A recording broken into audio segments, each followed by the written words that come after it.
Así que estamos viendo hermenéutica bíblica. Esta es una entrega más y estamos haciendo un repaso de lo que hemos visto en las semanas anteriores.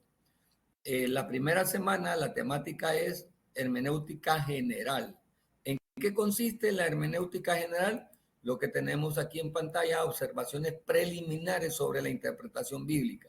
Entonces, ¿qué es lo que nos da esta temática? Esta primera unidad o primer subtema es generalidades sobre la interpretación bíblica, y dentro de las generalidades es el concepto, ¿qué es hermenéutica?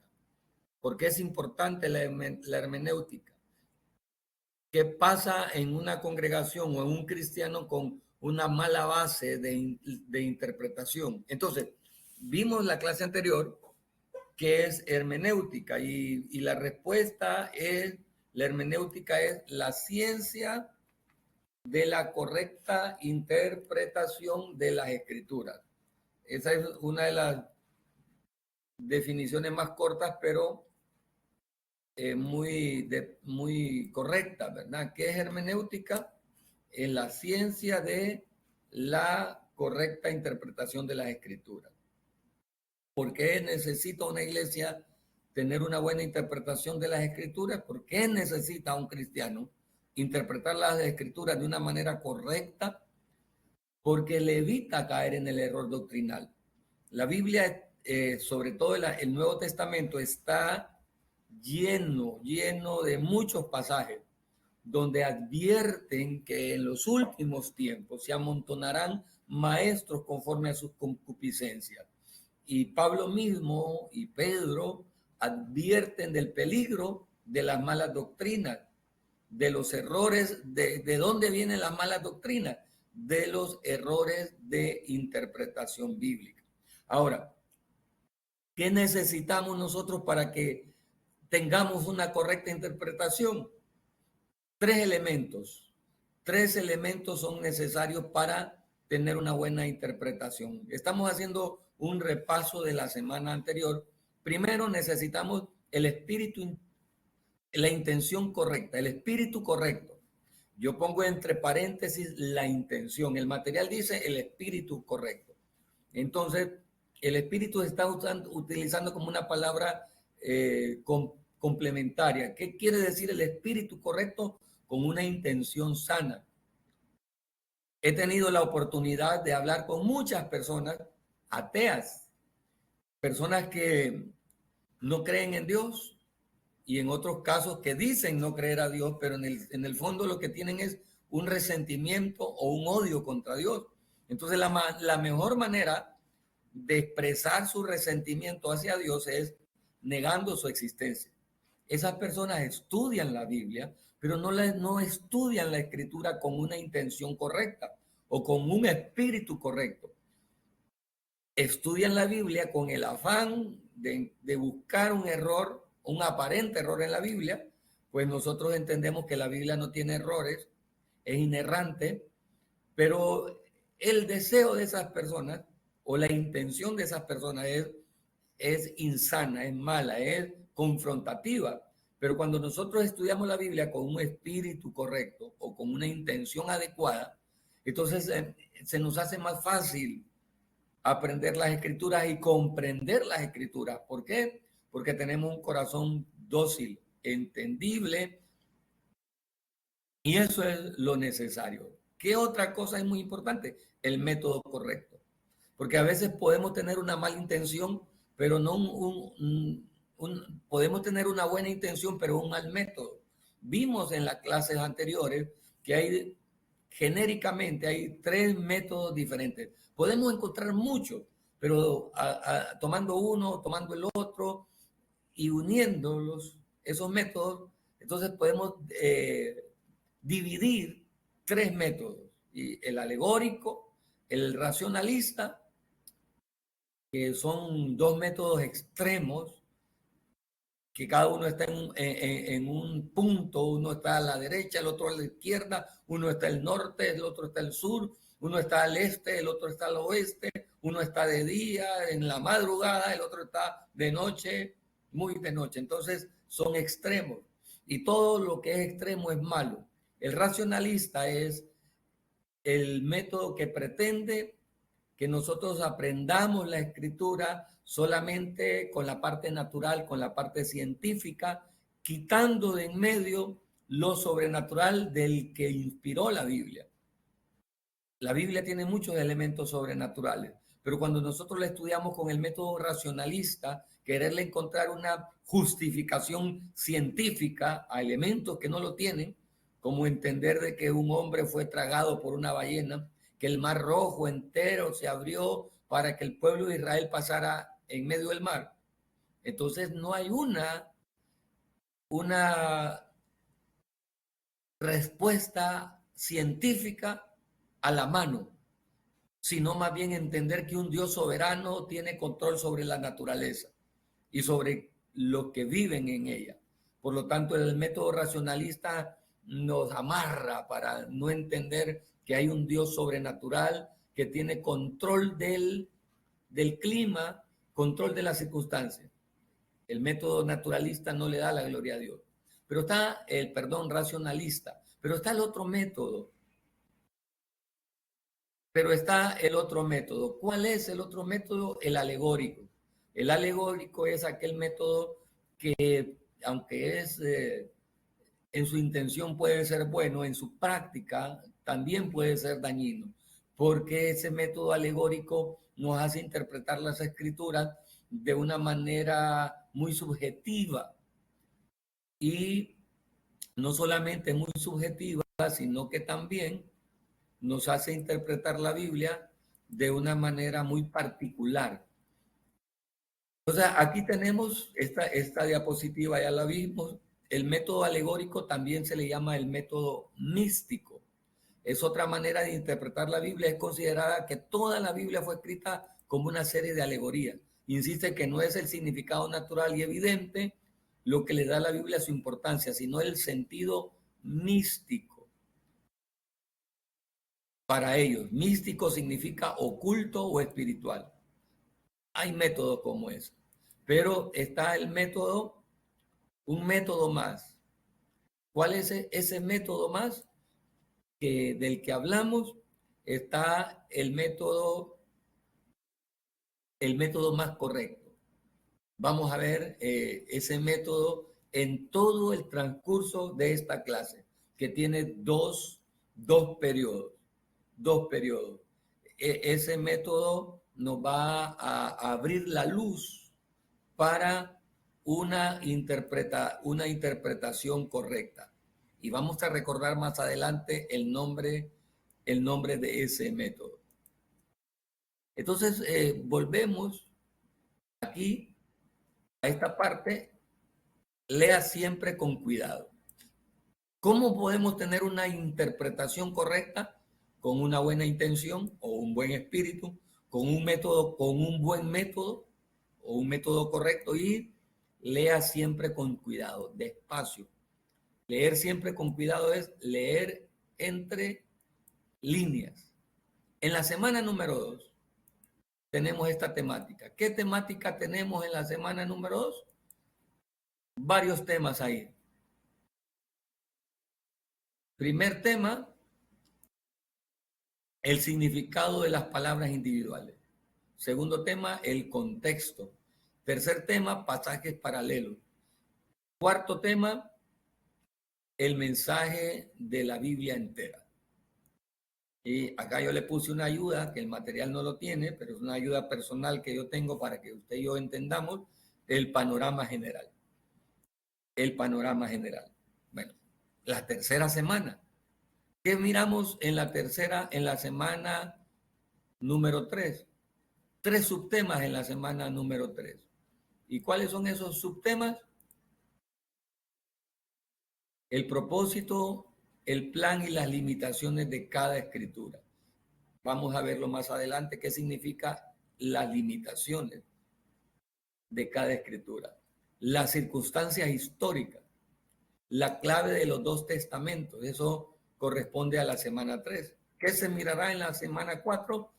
Figuras retóricas, modismos hebraicos, tipos simbólicos. Bueno, de hecho, Las figuras retóricas también, esto es, si yo le pusiera un nombre genérico a estas 4 subtemas, yo le diría la clave de la gramática. La clave de la gramática. Ya les voy a explicar por qué yo le llamo a esto la clave de la gramática. ¿Por qué la clave de la gramática? Lo veremos más adelante. La clave de la gramática. La figura retórica, nuestro vocabulario, nuestro idioma español está lleno de figuras retóricas, inmensamente lleno de figuras retóricas. La hipérbole, el símil, la prosopopeya, vamos a ver un montón de figuras retóricas y eso le va a ayudar bastante. Los modismos hebreos, nosotros como hondureños, aunque usted esté en otro país, usted tiene raíces, los que estamos aquí en esta clase virtual,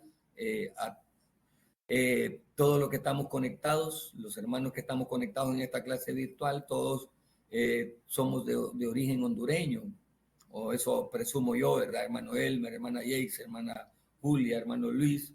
Entonces nosotros tenemos modismos, costumbres.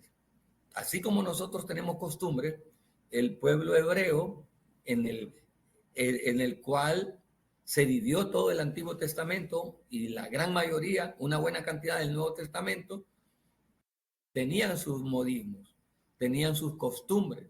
Vamos a ver lo que es el significado de los tipos, de los símbolos, todo eso que se da en la Biblia, la semana número 4. Mire, cuando nosotros interpretamos la Biblia con todos esos elementos, se nos hace más fácil. La semana número 5, las parábolas y alegorías, cuál es la diferencia entre una parábola y una alegoría, fábulas, adivinanzas, enigmas, proverbios, poesía hebrea. Todo esto sigue en el marco de la gramática. O sea, la clave de la gramática es la clave más extensa. Claro está, el material no le llama la clave de la gramática, ¿verdad? Pero es así, la clave de la gramática. Vamos a ver qué vamos a encontrar en la semana número 6. Interpretación de la profecía, problemas de citas escriturales, supuestas. Por eso yo le pongo este subrayado en amarillo, supuestas, contradicciones históricas, dificultades doctrinales. Muchas veces las dificultades doctrinales que tenemos nosotros la perspectiva doctrinal sobre un tema nos dificulta comprender las escrituras, como por ejemplo la salvación, ¿verdad? Como por ejemplo la Trinidad. La concepción doctrinal que tenemos de estos temas a veces nos pueden atar a comprender la mayor experiencia interpretativa. Esto es totalmente, esto que tienen en la pantalla, es totalmente una ayuda personal para la clase. Aquí encontramos, amados hermanos, 10 claves de interpretación bíblica. Estas claves son genéricas.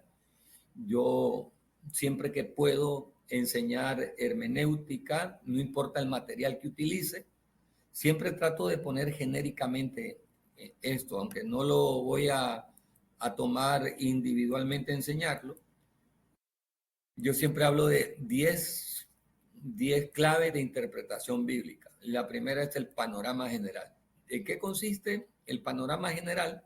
En tener una percepción genérica de la Biblia. Todo el Antiguo Testamento, todo el Nuevo Testamento, tener el bosquejo global del Antiguo Testamento. ¿Cómo así el bosquejo global? Es entender que el Antiguo Testamento tiene 39 libros para nosotros que estudiamos la Biblia evangélica, que constituye 66 libros. La Biblia no es evangélica ni católica, pero los evangélicos que utilizamos este formato, tenemos el panorama general, la subdivisión de esos 66 libros entre Antiguo y Nuevo Testamento, el Antiguo Testamento en segmentos, como por ejemplo los 5 libros de la ley, los 12 libros de históricos, los 5 libros poéticos, los 5 libros de profetas mayores y los 12 libros profetas menores. Entonces, ahí vemos un panorama general. ¿En qué consiste la observación?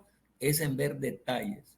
Un buen intérprete de la Biblia se convierte en intérprete cuando tiene esa capacidad de observar detalles, ver entre líneas, leer entre comas, en el cambio de una narrativa. Por ejemplo, alguien que está narrando en tercera persona y de repente aparece hablando en primera persona. Esos detalles, observación, una coma, una tilde, 2 puntos, una expresión, puede hacer que esos detalles de observación nos hagan entender la clave de la gramática, que es la más extensa, porque ahí vemos las figuras retóricas, todas esas figuras retóricas, vemos las reglas gramaticales, no solamente de nuestro idioma, en el caso de nosotros que estamos estudiando en español, sino también las claves gramaticales del idioma original donde se escribió la Biblia. Un idioma en lengua muerta, que en el caso del hebreo está siendo resucitado progresivamente, pero el hebreo tal cual se habla hoy no es idéntico al hebreo en el que se escribió la Biblia, porque ha evolucionado de tal manera que hay cosas que las podemos interpretar, las interpretamos en algunas ocasiones a cómo se habla hoy el hebreo, pero el hebreo que nosotros estamos estudiando es el hebreo de hace 4.000 años, 3.500 años. Entonces, la clave de la gramática, la clave del género. ¿En qué consiste la clave del género? Es el género gramatical. Hay cuestiones en la Biblia que están en narrativa, son narraciones, hay otras que están en poesía, es diferente el contexto, la intención del escritor de ese momento cuando está narrando una historia que cuando está declamando una situación de la vida, donde en la poesía está implícito emociones como tristeza, como odio, como deseos de venganza. Todo eso está. Imagínense el Salmo 137, donde dice el autor del Salmo 37, dichosos los que agarraran tus hijos y los estrellara contra la pared. En el contexto del cristianismo actual, tenemos que comprender esa interpretación. Por ejemplo,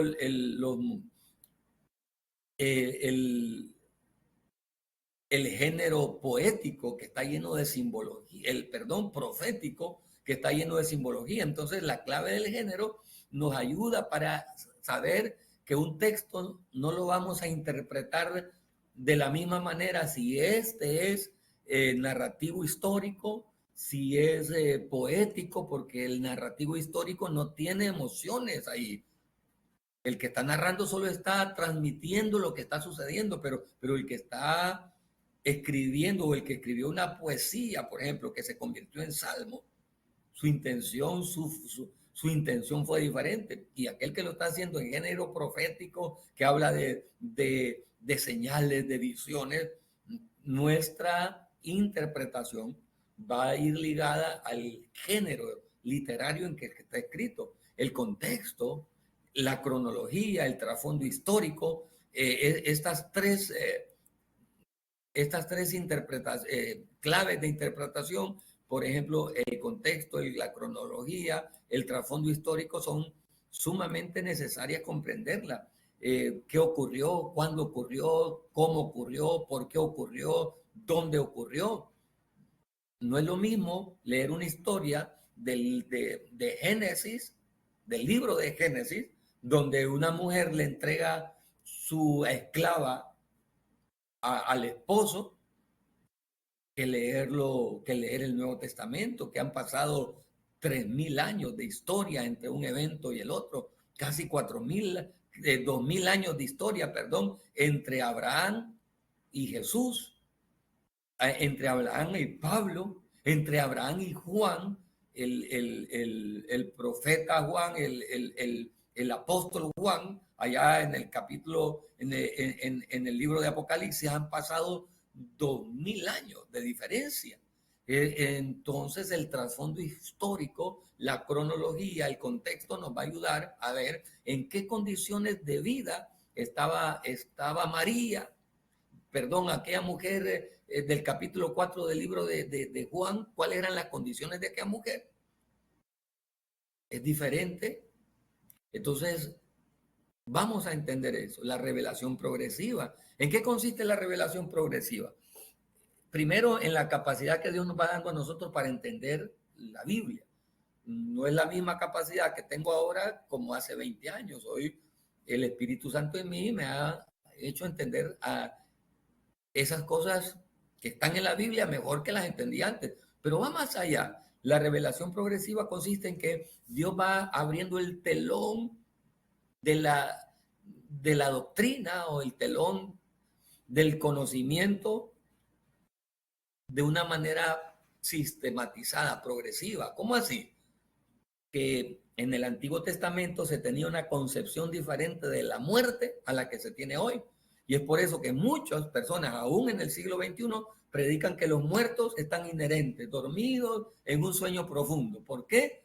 Porque están interpretando la experiencia de la muerte conforme a cómo lo entendieron los antiguos en el Antiguo Testamento. Pero Jesús nos da una nueva concepción de lo que ocurre con los que mueren. ¿Entiende? Entonces, muchas veces nosotros tomamos la interpretación del Antiguo Testamento, que era buena, pero era incompleta. Por eso se llama la revelación progresiva. Por eso si estudiamos la doctrina de la Trinidad, la encontramos un poco oculta entre palabras ahí, la doctrina de la Trinidad, pero en el Nuevo Testamento se nos expande.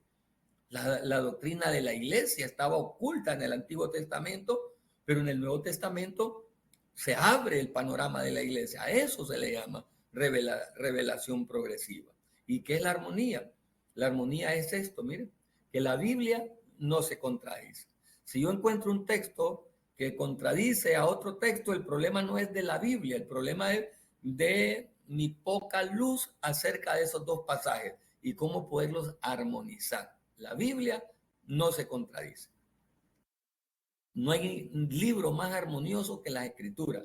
¿Y por qué yo puedo encontrar o contradicciones o puedo encontrar errores? Los errores no son de la Biblia, los errores son de mi mala interpretación. Y todos estos elementos no los podemos captar bien si no tenemos una guía del Espíritu Santo. Es el Espíritu Santo en nosotros quien nos va a dar la luz para comprender la palabra de Dios. A partir de esto, podemos ir recordando todas esta diapositiva que vemos aquí, aunque no esté en el material, a mí siempre me gusta ponerla como una base y como una ayuda didáctica. Pero en esta diapositiva hemos reflejado estos temas, estos otros temas de las parábolas, las alegorías, la fábula. Vemos reflejado estos temas, figuras literarias, modismos. Vemos reflejado este tema del propósito, el plan y las limitaciones de las escrituras. ¿Qué vemos ahí? El texto, el contexto, la cronología.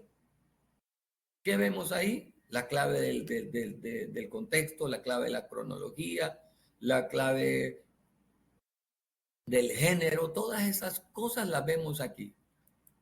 Igual que aquí, ¿verdad? Aquí también estamos viendo gramática, contexto. En el contexto hay cosas, pasajes paralelos, imagínense. David en el Salmo 34 expresa estas palabras. Dios dice, bendeciré a Jehová en todo tiempo y su alabanza estará continuamente en mi boca. En Jehová se gloriará mi alma. Lo oirán los mansos y se alegrarán. Engrandeced a Jehová conmigo y exaltemos su nombre a una. Qué lindo, ¿verdad? El Salmo 34, de un hombre que está alegre, de un hombre que está consciente que Dios es su fortaleza. Pero el pasaje paralelo que nos enseña en qué circunstancias David escribió ese salmo. Si usted ve el título del Salmo 34, dice en qué momento de la vida David escribió, en qué momento circunstancial estaba pasando David cuando escribió el Salmo 34. Y si usted se acuerda en qué circunstancia estaba, salmo que escribió David, cuándo fue librado y dice de quién, ¿verdad? Entonces, ¿en qué momento escribió David el Salmo 34? Cuando huía de Saúl, cuando andaba pidiendo comida, aquel hombre ungido, conforme al corazón de Dios, que la gente había exclamado, Saúl mató a 1000 y David a sus 10,000, aquel hombre que pagó 200 prepucios de filisteos para que se le entregara como esposa a la hija del rey. Quien escribió el Salmo 34 era el yerno del rey, el matador de gigantes, el matador de osos, el matador de leones, el pastorcito fiel, el gran músico, el gran militar empoderado.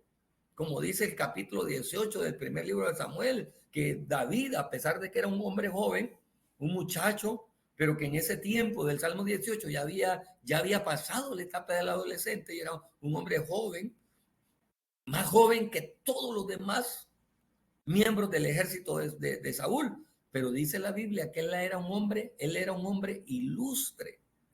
Ese hombre ilustre en el Salmo 34 estaba en condiciones deplorables, huyendo para que no lo mataran, con hambre, y mire qué circunstancia la que vivía. Su esposa, por la cual había pagado 200 prepucios de filisteos, ya estaba en los brazos de otro, en la cama con otro hombre. Y para darle más problemas a su madre, su padre, sus hermanos estaban siendo perseguidos para matarlos a causa del odio que había contra él. Y para terminar lo agarran los enemigos para entregarlo a Saúl y que él muriera, y ya no había nada más que hacer. Entonces, ¿qué hace él? Empieza su barba de seguro sucia, su cuerpo, sus ropas de seguro sucia, empieza a dejar caer la saliva sobre su barba y a empezar a escribir en las portales de los muros de las casas y a fingirse loco. Y dice, fingióse loco. ¿Para qué? Para salvar de su vida. Entonces aquel rey filisteo, no me acuerdo de qué ciudad era, pero dicen, tengo demasiados locos con tenerlos a ustedes como parte de mi ejército. Quítenme a este loco de aquí. Y lo empujaron y lo hicieron tirar y se fueron. Cuando él se sintió libre, se levanta, se sacude el polvo de la ropa y en vez de renegar, en vez de decir qué Dios tan malo tengo, prefiero la muerte, ya no aguanto más, qué vida la que me ha tocado vivir, traiciones, amarguras, tristezas. En vez de decir eso, ¿qué hace aquel hombre? Levanta sus manos y comienza a adorar a Dios y a decir estas palabras: bendeciré a Jehová en todo tiempo y su alabanza estará continuamente en mi boca. En Jehová se gloriará mi alma, lo oirán los mansos y se alegrarán. Qué precioso, ¿verdad? ¿Y cómo lo comprendemos todo eso? Por los pasajes paralelos, de los cuales vimos por ahí. Vimos por ahí los pasajes paralelos. ¿A dónde vimos los pasajes paralelos? Aquí están, ¿eh? Los pasajes paralelos. Ahora, ¿qué nos enseña la semana número 2? Ya más seria la clase. ¿Qué nos llama no más seria, porque ha sido seria desde que comenzamos, sino más ahí en el punto exacto para hoy, el significado de las palabras individuales. ¿Por qué necesitamos entender nosotros las palabras individuales? No es fácil entender esto. Las palabras no siempre se traducen fácilmente de un idioma a otro. lo que permite que las palabras se traduzcan no es que tengan equivalencias exactas, sino que cada palabra tenga su área de significado. No es fácil, hermanos, traducir el texto. Nosotros estudiamos la Biblia en español, al menos que usted tenga un conocimiento amplio sobre hebreo, sobre griego. Y el hebreo y el griego de hace 2000 años, de hace 3000 años, de hace 3500 años, es bastante diferente al hebreo de hoy. Entonces, a veces los intérpretes actuales quieren comprender una palabra en base a cómo se transmite hoy. Por ejemplo, la palabra Elohim. Elohim es una palabra antigua que en los tiempos bíblicos, en los tiempos en que Moisés la escribió, Elohim era una palabra genérica, una palabra que se podía hablar, esa misma palabra, para distinguirse al Dios soberano, para distinguirse a veces a dioses paganos, y en algunas ocasiones se utilizaba para distinguir a un hombre de autoridad, a un jerarca. Entonces, ¿cómo nosotros podemos interpretar que siempre Elohim se está refiriendo a Dios? ¿O cuando se está refiriendo a una autoridad?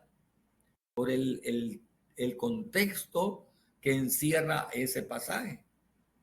Por eso hay que comprender las palabras individuales. Se puede demostrar esto por medio de la comparación entre la palabra coche, hablando de español, ¿verdad?, con su equivalente en inglés, coach. Entre los varios significados de la palabra española, coche puede significar un taxi, un carro de mano para carga, y en el estado de Chiapas, en México, un puerco. En Honduras también, en Guatemala, ¿verdad? Coche significa un puerco. La palabra inglesa coach puede significar una diligencia, un cochecito para niños, un carro de ferrocarril o el instructor de un equipo atlético. Por esto no será correcto en todo caso traducir la palabra coche usando la palabra coach en inglés. Sin embargo, las dos palabras tienen algo en común, la idea de un carro. Imagínense, por ejemplo, para nosotros, ¿verdad? ¿Cómo va a traducir a alguien la palabra cometa? Cometa, ¿qué significa la palabra cometa? La palabra cometa es un objeto espacial o un objeto de papel como juego, ¿verdad? Algunos de ustedes volaron cometas o papelotes. Entonces, el cometa es un juego, ¿verdad? Un objeto para jugar. También el cometa es un astro espacial, un asteroide o algo más pequeño, pero el cometa como verbo de cometer. Ese juego de palabras. Si nosotros, ¿qué necesitamos entonces nosotros para traducir esa palabra? Entender el texto en su contexto. Así está la Biblia. Hay palabras genéricas que tienen significados diferentes. Y en la Biblia, si no lo sabemos traducir correctamente en los idiomas originales, podemos confundirnos, ¿verdad? Por eso es muy importante leer entre líneas. Muy necesario aprender a leer entre líneas. Y ahí, en esta diapositiva que usted y yo tenemos de frente ahora, cabe lo genérico que había hablado anteriormente, la clave de la observación. Fíjese detalladamente en el texto. Voy a leerles acá. Por esto, las palabras usadas en alguna traducción de la Biblia en cualquier idioma no representan necesariamente el sentido exacto de las palabras del texto original. Tampoco siempre incluye lo que la palabra del texto bíblico significaba en el idioma original.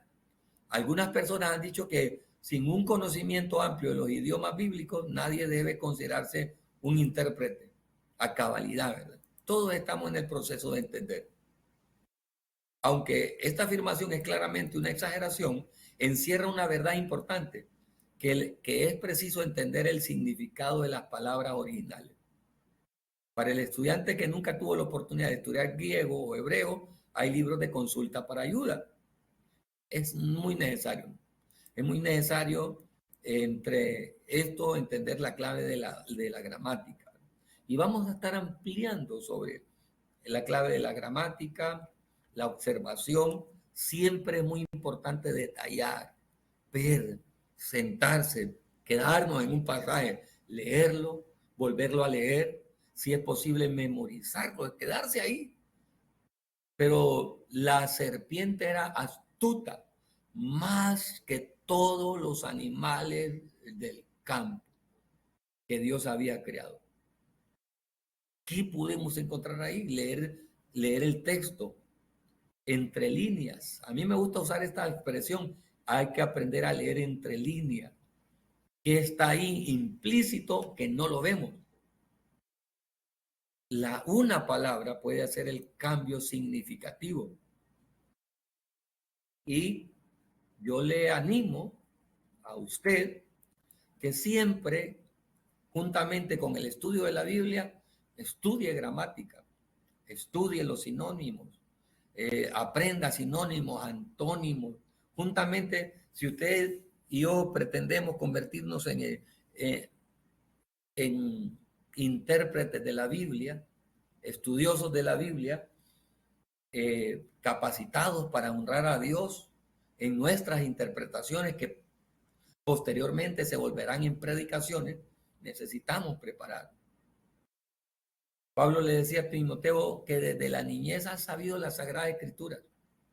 Desde la niñez predica a tiempo y fuera de tiempo, redarguye, reprende, exhorta con toda paciencia y doctrina.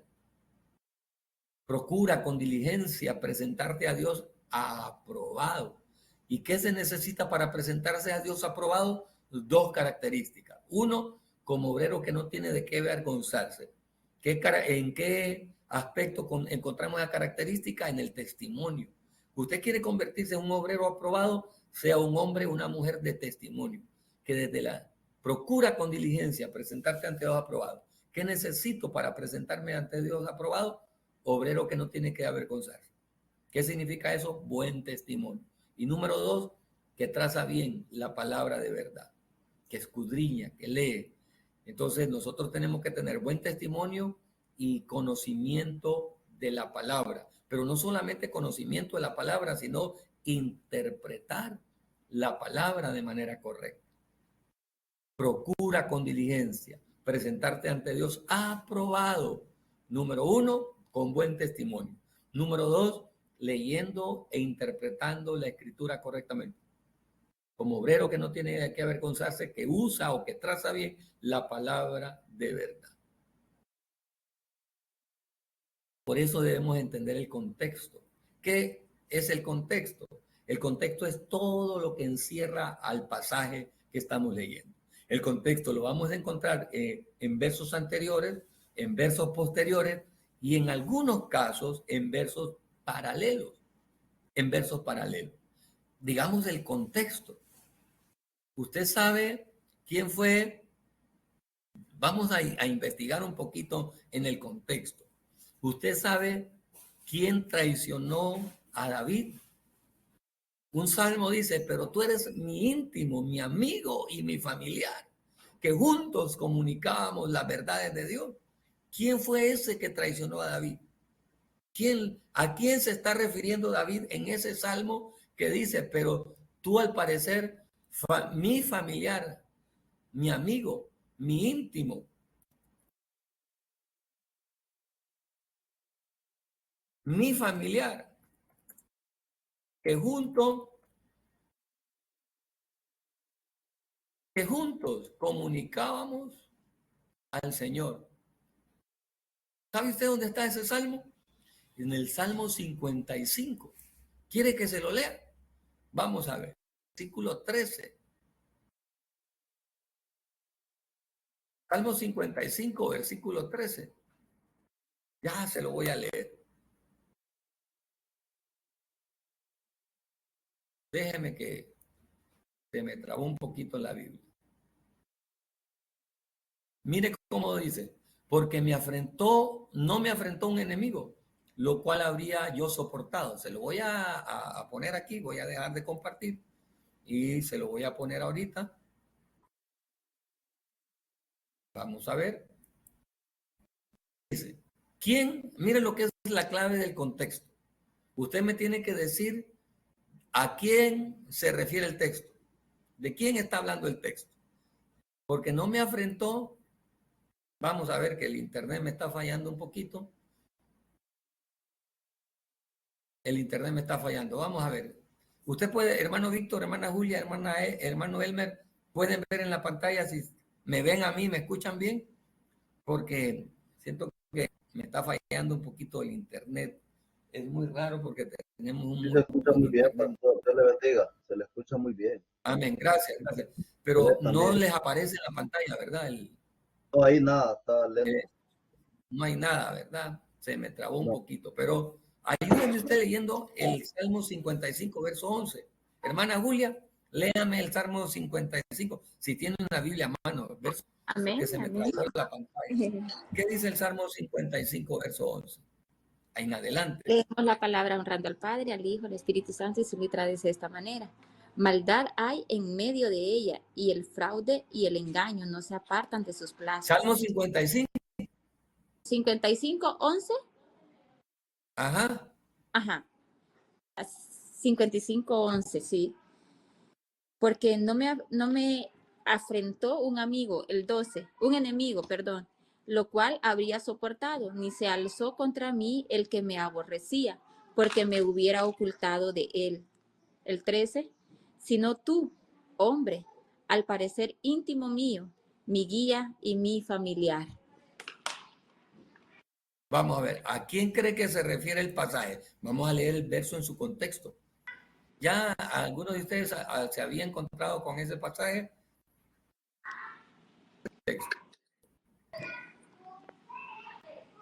¿Qué se refiere el texto?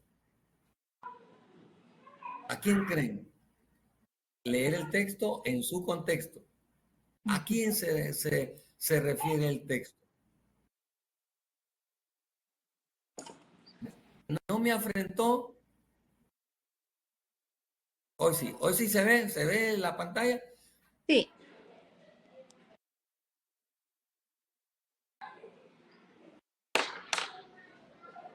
Mire, tengo una versión diferente aquí, descargué sin querer una versión. Si un enemigo me insultara, yo lo podría soportar. Si un adversario me humillara, de él me podría yo esconder. Pero lo has hecho tú, un hombre como yo, mi compañero, óigame bien, mi mejor amigo, mi mejor amigo, a quien me unía una bella amistad y con quien caminaba entre los adoradores en la casa de Dios. ¿Quién cree usted que es la persona a la cual se está refiriendo David? El texto en su contexto. Hermano Elmer, usted tendrá una idea, siervo Víctor, usted tendrá una idea a quién se refiere el texto. ¿De quién cree usted que está hablando? ¿De quién cree usted que está hablando el texto? ¿De quién usted cree que se está refiriendo el texto? ¿Alguna idea? ¿Quiere que le diga? El texto en su contexto, ver pasajes paralelos. ¿Quién fue la mujer con la que pecó David? ¿Quién fue la mujer con la que pecó David? Vamos a ver. ¿Quién fue la mujer con la que pecó David?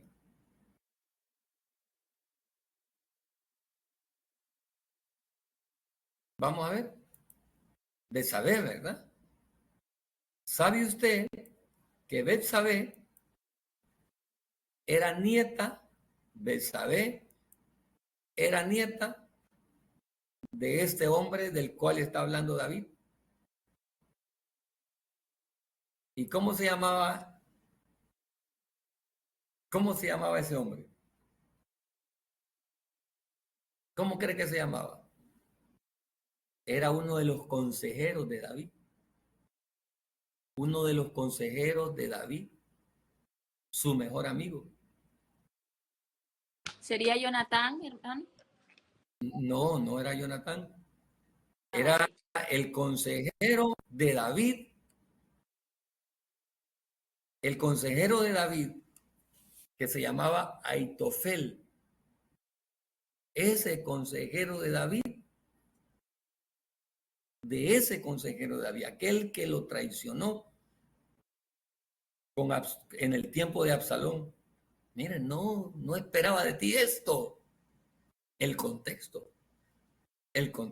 Le animo a que investigue la línea genealógica de Betsabé. ¿Quién era el abuelo de Betsabé? ¿Cómo se llama, Entonces, pastor? Perdone. Aitofel, ahí lo escribió hermano Víctor en nuestro chat. Aitofel. Ese hombre traicionó a David. Entonces, viendo el texto en su contexto, entendemos pasajes, salmos como este, entendemos la causa por lo que David lo escribió. Y así podemos encontrar algunas otras cosas muy relevantes en las escrituras. ¿Qué le ha parecido hasta ahora la clase? Espero que poco a poco vayamos aprendiendo, ¿verdad? Vamos a ver otro tema más. Hay 3 tipos de contexto: el contexto inmediato, el contexto general y el contexto histórico. El contexto inmediato lo componen los versículos que están antes y después del texto que estamos estudiando. El contexto general, este está compuesto por todos los pasajes bíblicos más remotos con relación al texto que estamos tratando de interpretar. El caso que le hablé del Salmo 55, el caso que le hablé del Salmo 34, el contexto histórico está compuesto por el entorno histórico, es decir, las costumbres, las tradiciones y condiciones de los tiempos bíblicos. Le voy a dar un ejemplo, el caso de Sara. Nosotros hoy juzgamos a la luz de la cultura del siglo XX y del siglo XXI, juzgamos a Sara. ¿Cómo, de qué mujer, en qué cabeza cabe entregarle a su esposo otra mujer? Hay que estar demente. Qué mujer tan insensata. Pero estamos interpretando el texto a la luz de la cultura actual. Pero si nosotros nos remontáramos a casi 4.000 años, atrás, las costumbres y las culturas de aquel tiempo eran entonces. Quiero decirle una cosa, nadie vio con malos ojos a Sara por lo que hizo, excepto Dios. ¿Por qué nadie vio con malos ojos? Porque era un aspecto cultural. Cuando una mujer estéril no podía dar a luz, era legalmente, culturalmente fue aceptado lo que Sara hizo, porque era una cultura de aquella vez, de aquel tiempo, que si una mujer o un hombre tenía esclavos, esos esclavos dentro de la sociedad de aquel tiempo no tenían valor, no tenían nombre, eran propiedad de su dueño. Por lo tanto, Sara era la dueña de la esclava. Y al entregar a la esclava, y la esclava quedar embarazada, el hijo de la esclava legalmente era de ella. Por lo tanto, nadie vio con malos ojos lo que Sara hizo. Pero si nosotros lo estudiamos el texto comparado con la cultura nuestra de este siglo, no lo vamos a entender.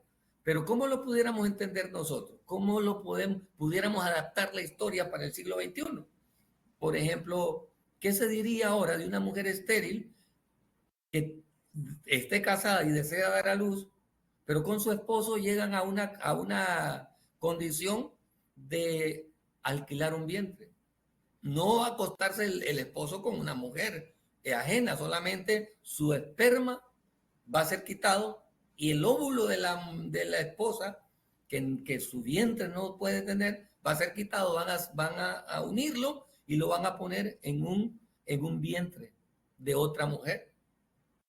El óvulo es de la esposa, el esperma es del esposo, lo unen con los elementos científicos y los ponen en un vientre de alquiler o hacen alguna otra situación. ¿Cuántas mujeres hoy y cuántos matrimonios hoy son padres felices a causa de los adelantos de la ciencia? ¿Entiendes? ¿Cuántos padres? Entonces, nosotros lo vemos así como nosotros hoy vemos normal eso, así estaba de normal hace 4.000 años lo que Sara hizo. Nadie dijo nada, nadie insultó a Sara, qué mujer tan bandida o qué mujer tan tonta, porque ella estaba cumpliendo los parámetros culturales de aquel entonces. Ese es el contexto histórico, que desde el concepto que yo le di de las 10 claves, yo le llamo panorama histórico, le llamo trasfondo histórico. Déjenme un momentito, vamos a revisar algo acá.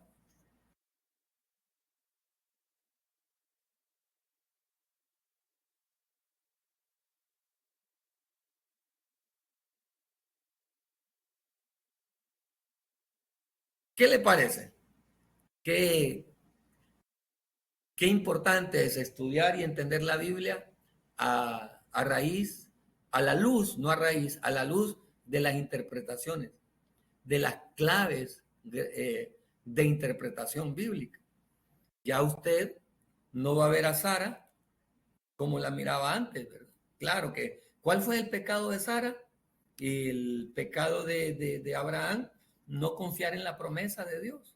Dios ya les había dicho, pero no es fácil, hermanos, no es fácil confiar cuando el tiempo pasa. Habían pasado 15 años de que Dios le dijo. ¿Y qué dijo Sara? Mira, amor, lo estoy parafraseando, ¿verdad? Dios te prometió y yo soy la causa de que la promesa no se cumpla. Entonces ella se sintió culpable. La culpabilidad de Sara la llevó a cometer eso. Y la falta de fe de Abraham. La culpabilidad de Sara y la falta de fe de Abraham. Porque tanto a Abraham como a Sara se le olvidó que la promesa de bendición para Abraham involucraba a Sara. ¿Entiende esto? Cuando Dios le dijo, te bendeciré y haré de ti una nación grande, dice la Biblia que ya no serán dos, sino una sola carne. Por lo tanto, la bendición estaba implícita en Sara. Pero ellos no entendieron eso. Porque no es fácil entender, hermanos, las promesas de Dios cuando el tiempo pasa y uno no ve. Entonces uno quiere interpretar a sus circunstancias las promesas de Dios por la falta de fe. Que Dios nos ayude a entender lo que Él tiene para nuestra vida. Voy a quedar hasta aquí. En la próxima semana vamos a ver algunos elementos más, pasajes paralelos, ya de alguna manera los entendimos. Mira, hay 3 pasajes muy importantes que tratan de la deidad de Jesucristo: Colosenses, Hebreos y Apocalipsis. Estos pueden considerarse pasajes paralelos en cuanto tratan del mismo asunto. Por ejemplo, Crónicas y Reyes, Segunda de Crónicas y el libro de Reyes. Por ejemplo, algunos salmos que están repetidos. El Salmo 18 está implícito allá en el libro, en Segunda de Reyes. Te amo, Jehová, fortaleza. En Segunda de Samuel, te amo, Jehová, fortaleza mía, roca mía, castillo mío, mi libertador. El mensaje de la Biblia entera, que el material lo llama el mensaje de la Biblia entera. Yo le puse, dando idea de lo que habíamos visto en las 10 claves, panorama general. Pero eso ya lo expliqué, ¿verdad? Y muchas otras cosas más. La otra semana continuamos aquí. Así que, amados hermanos, fue un placer haber compartido con ustedes. Dios me les bendiga. En un momento, si no hoy, mañana, esta clase ya estará subida en nuestra plataforma. La voy a subir a YouTube y después les voy a mandar el enlace. Gracias a cada uno, hermano Víctor, hermana Julia, hermana Jaycee, hermano Elmer y los hermanos que estaban conectados, hermano Luis, que tuvo que salirse, ¿verdad? Pero por problemas de conexión. Gracias por estar con nosotros. Dios me les bendiga y será hasta la próxima.